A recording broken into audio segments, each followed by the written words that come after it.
DKI Jakarta. Jadi wilayahnya Bekasi, tapi Satgas WIL DKI Jakarta termasuk meliputi Bekasi. Kami telah sampaikan kemarin bahwa satu telah diamankan dengan inisial DE, di mana pelaku ditangkap kemarin 14 Agustus 2023 di wilayah Bekasi. Telah kami sampaikan bahwa saudara DE ini merupakan salah satu pendukung jaringan teroris ISIS yang aktif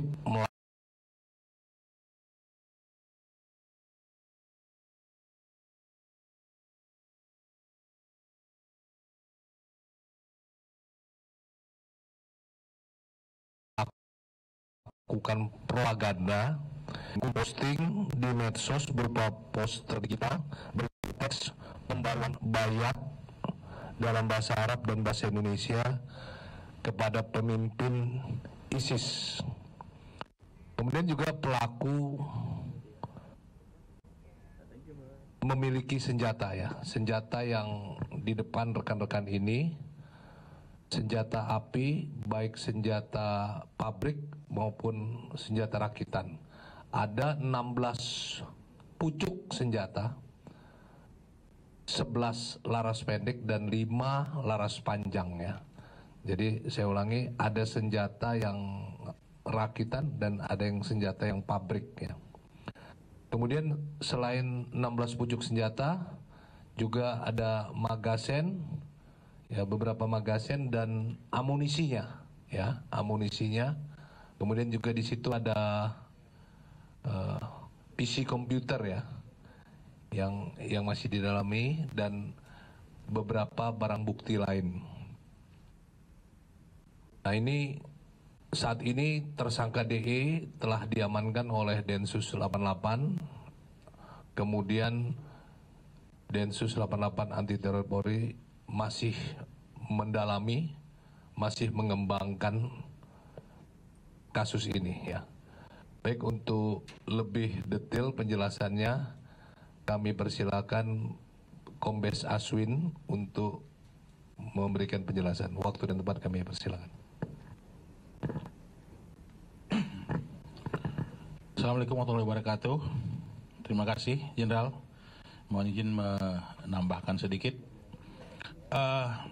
Pertama, yang perlu kami tegaskan bahwa DE adalah pendukung aktif dari Islamic State atau ISIS yang kita kenal dengan Daulah itu, Jenderal Awalnya yang bersangkutan pada tahun 2010 itu pernah bergabung dengan jaringan Mujahidin Indonesia Barat. Itu pimpinan WM sudah pernah ditangkap. Namun setelah memang jamaahnya bubar, Jenderal. Jamaahnya menyebar. Salah satunya adalah saudara DE ini yang kemudian dengan bahasa kita menjadi berselancar bebas di memanfaatkan ruang media. Pada 2014 DE pertama sekali menyatakan baiat kepada Amir ISIS. Dari situ mulai dia melakukan aktivitas-aktivitas persiapan-persiapan, Jenderal.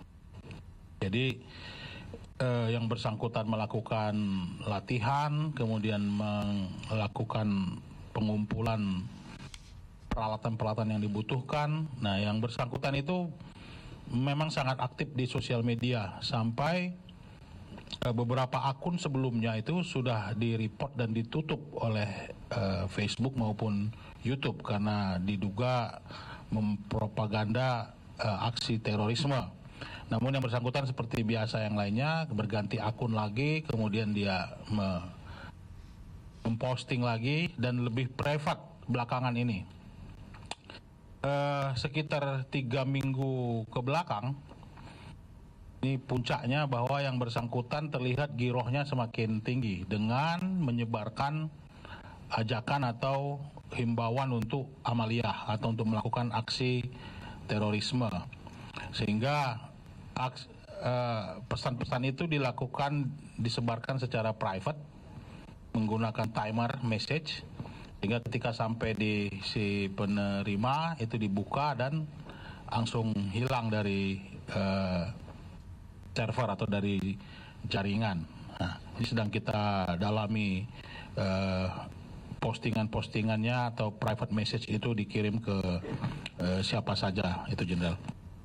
Nah, kita kemudian mengamankan yang bersangkutan setelah memprofiling.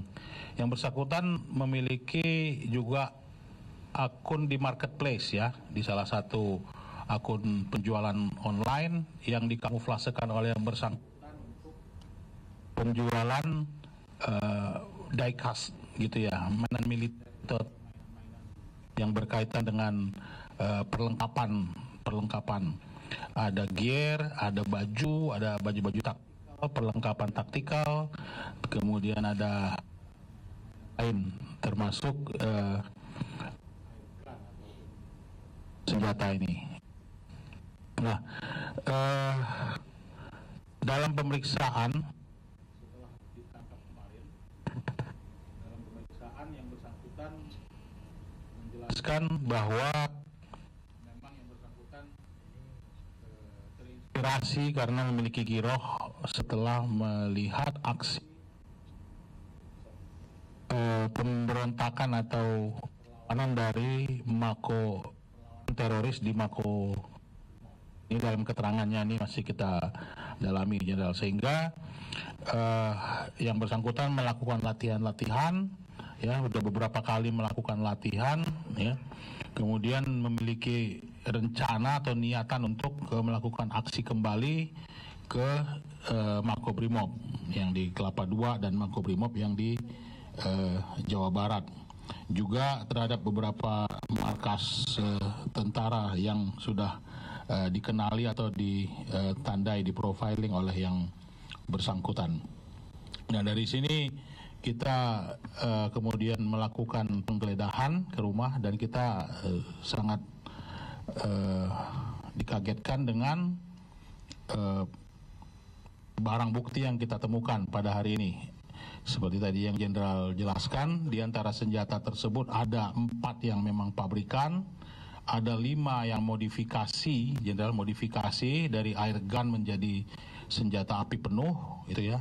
Juga ada 2 pen gun itu yang bisa isinya 1 peluru, itu Jenderal, kemudian ditembak langsung ke badan dalam jarak dekat gitu ya, pen gun.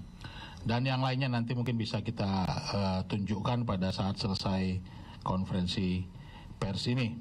Ini sebelum kami akhir, kami ingin melakukan himbauan sedikit, Jenderal, ya, tentang kewaspadaan. Jadi rangkaian dari cerita ataupun kronologis si tersangka ini, sebagaimana tadi pertama dijelaskan oleh Jenderal dan yang kami tambahkan tadi, kita harus semakin meningkatkan kewaspadaan terhadap propaganda dan penyebaran konten radikal ini. Ya, jadi memang mereka masih terus berselancar di sini. Ini adalah seseorang yang tidak seutuhnya masuk dalam jaringan penuh, Jenderal, karena sudah bubar, kemudian dia bermain sendiri dengan kemampuannya sendiri, kemudian mengumpulkan segini banyak bahan-bahan atau alat-alat yang akan digunakan untuk persiapan yang dipicu oleh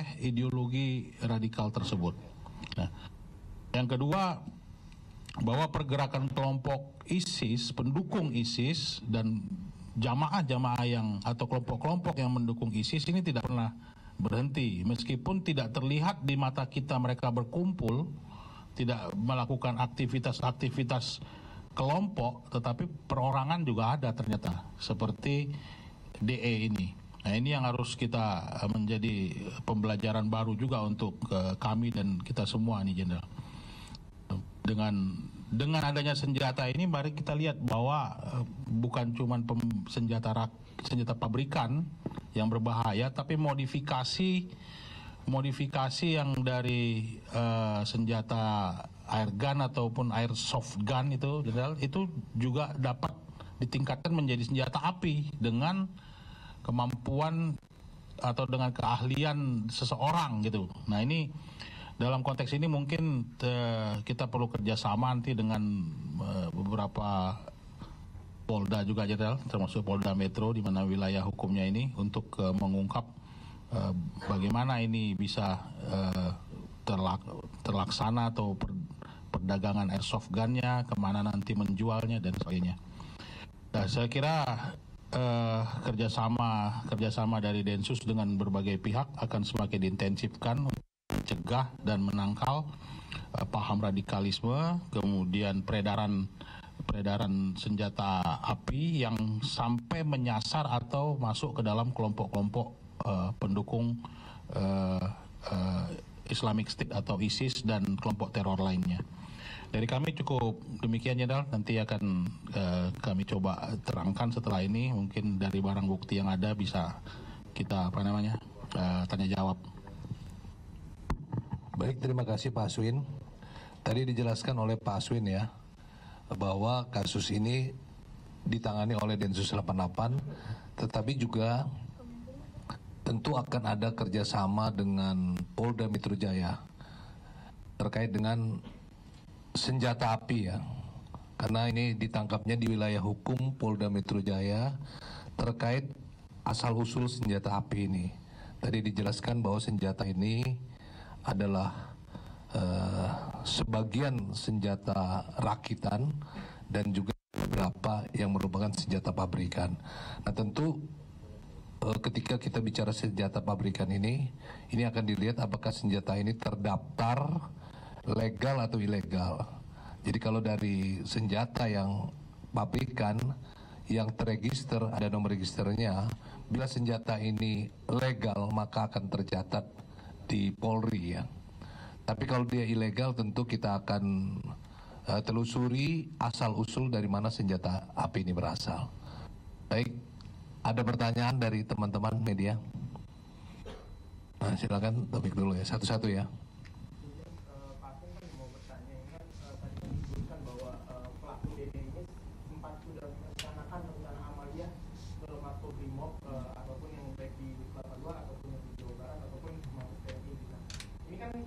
Diketahui juga senjatanya banyak, dan tadi disebutkan bahwa dia sempat menyebarkan ajakan jihad itu tadi ya. Ajakan Amalia itu tadi. Nah, apakah sudah terpetakan maksudnya apakah maksudnya siapa saja lingkaran si DE ini, karena kan kita melihat senjatanya ada banyak dan kayaknya tidak mungkin dilakukan secara full gitu maksudnya. Ada berpikirnya. Iya, terima kasih Mas. Saya kira itu menjadi bahan bagi penyidikan kita.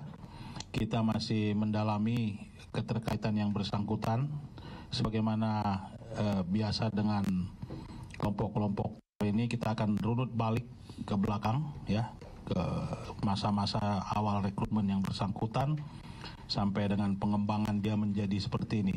Akan banyak yang akan kita kembangkan lagi, tapi semuanya masih dalam konteks penyidikan dan penyelidikan, sehingga untuk dirilis di sini belum bisa kita sampaikan. Saya kira gitu ya. Yang lain? Silakan Mas Bayu. Tadi kan disebutin sejarah Habibie dan Merdeka Reform. Sejarah ini kan masih dicari asal usulnya dengan dibantu Polda Metro. Nah, tapi untuk sementara pemeriksaan sementara berdasarkan dari Papua, dia ini dapatnya dari mana ya? Satu lagi, untuk marketplace itu dia sudah kapan mulai menjual di online itu, dan apakah hasilnya juga untuk membelikan barang-barang seperti yang di depan ini? Terima kasih. Silakan.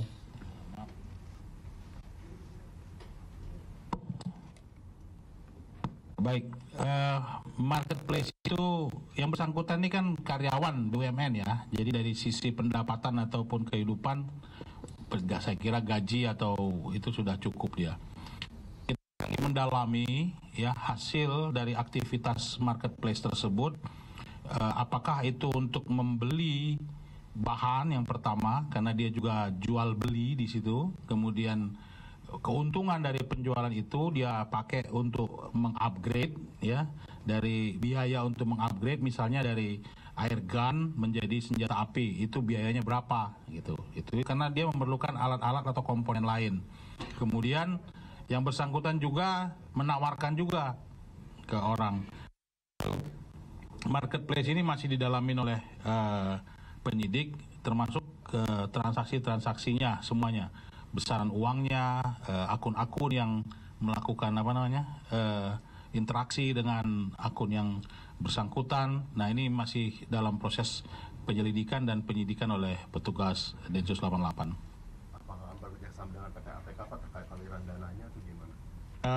Akan banyak kerjasama dengan pihak berwenang lainnya, ya, masalah keuangannya, ya, online ataupun marketplace, perdagangan, ya, atau penjualan online, akun-akun dengan platform media berarti dan lain sebagainya. Karena kita tahu yang bersangkutan juga menggunakan akunnya juga ada yang fake juga untuk melakukan penjualan tersebut, bukan akun real dengan nama dan nomor telepon yang bersangkutan. Akun itu fake, kemudian dioperasikan oleh yang bersangkutan. Mungkin sebentar, Jenderal. Ini kita bisa tunjukkan mana yang mungkin minta bantu Pak Gatot atau sini, ya. Yang pabrikan. Ya, yang dimaksud tadi. Sebentar, ya. M16. Satu itu.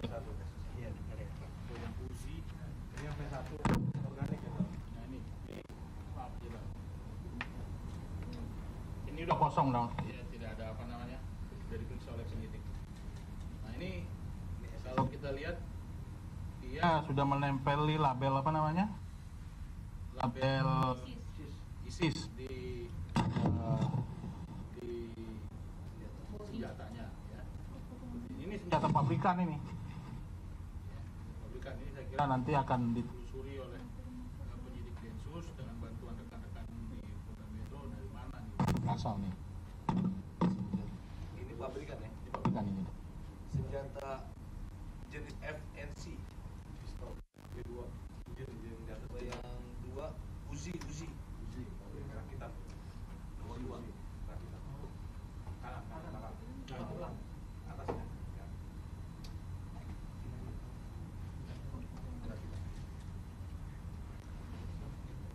Dan ini kayaknya pabrikannya udah, tapi nggak tahu. Ini senjata api laras panjang jenis Uzi Ingram. Saya kira nanti kita masih akan kirim ke lapor, Jenderal, untuk lihat casing dalamannya juga itu masih Belum ngurusin batu, belum ngurusin gambar aja.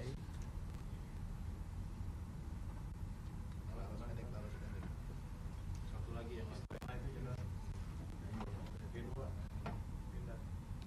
Ini pistol G2 kaliber 9 mili combat pabrik, Jenderal. Ini buatan Pindad. nomor 10 yang nomor 10 rakitan. Pistol airgun. Airgun. Ini, Jenderal. Ini airgun yang dimodif. Iya. Airgunnya yang dimodif. Jadi kalau kita lihat sudah sama dengan dengan senjata api, ya. Ini hasil upgrade lah. Artinya walaupun dia rakitan maupun ini semua udah bisa Udah senjata api, ya. udah jadi senjata api. Senjata api. Masih kita dalami. Oke. Kita akan melakukan pendalaman terhadap masalah senjata ini sendiri. Senjata api 16, ya, 16 itu 16 pucuk, 11 laras pendek, 5 laras panjang.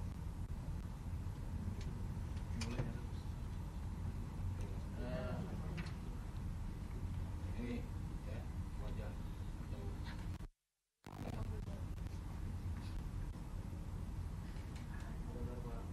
Tahan, Pak.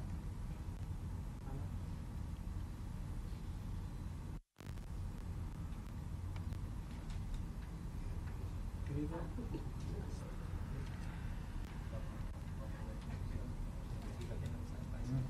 ada yang tanya lagi? Pak, itu kan tadi sempat disebutkan ada pindad Pak ya.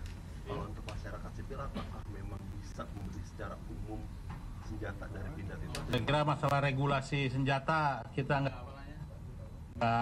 menjawab di sini ya, atau nggak bisa apa namanya terangkan di sini. Ada bagian-bagian yang bertanggung jawab masalah.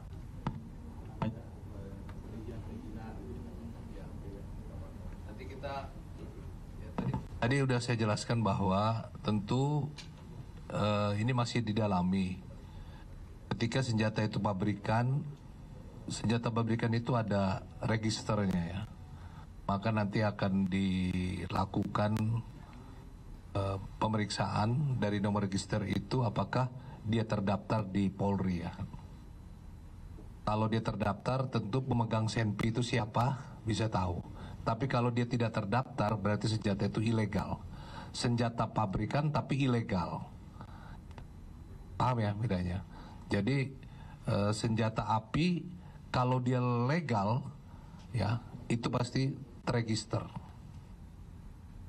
Ada yang lagi pertanyaan? Bapak izin mau tanya soal marketplace tadi Pak. Apakah benar marketplace yang dipakai sangka itu cuma sekedar buat jualan atau jadi kedok kamuflase jualan senjata juga? Kemudian soal modifikasi senjata yang sebanyak ini, apakah si tersangka udah dia ada modifikasi dari mana seperti itu? Yang pertama, masalah marketplace itu kamuflase memang. Kalau saya bicara dengan penyidik, kita menyimpulkan memang itu sebagai sarana dia untuk mencari uang juga, tapi juga untuk menyamarkan aktivitasnya terkait dengan barang-barang ini, sehingga kalau kita bilang wajar dia menyimpan peluru karena dia jualan seperti itu Jenderal dan sebagainya. Nah ini masih didalami juga sebenarnya sejauh mana aktivitas akun yang bersangkutan tersebut di marketplace. Apakah memang benar-benar sebagai jualan saja untuk mencari uang ya, atau juga sebagai sarana-sarana lainnya Jenderal. Jadi nanti akan kita update Mbak ya sampai sejauh mana, karena yang bersangkutan baru kemarin juga kita tangkap, akan ada pengembangan lanjutan nanti. Terus yang kedua tadi masalah Belajar modifikasi. Sebagaimana tadi saya sampaikan, yang bersangkutan itu mula-mula itu ya bergabung dengan Mujahidin Indonesia Barat di Bandung tahun 2010. Ini menjadi titik awal kita nanti akan melihat bagaimana proses yang bersangkutan berkembang sampai dengan sekarang ya. Jadi masih butuh waktu kita untuk mendalami dan akan mengupdate lagi lah apa-apa yang dialami atau apa-apa yang dilatih oleh yang bersangkutan sejak periode itu sampai dengan sekarang. Kalau kita hitung berarti 13 tahun ya dari sejak awal dia bergabung dengan MIB ya.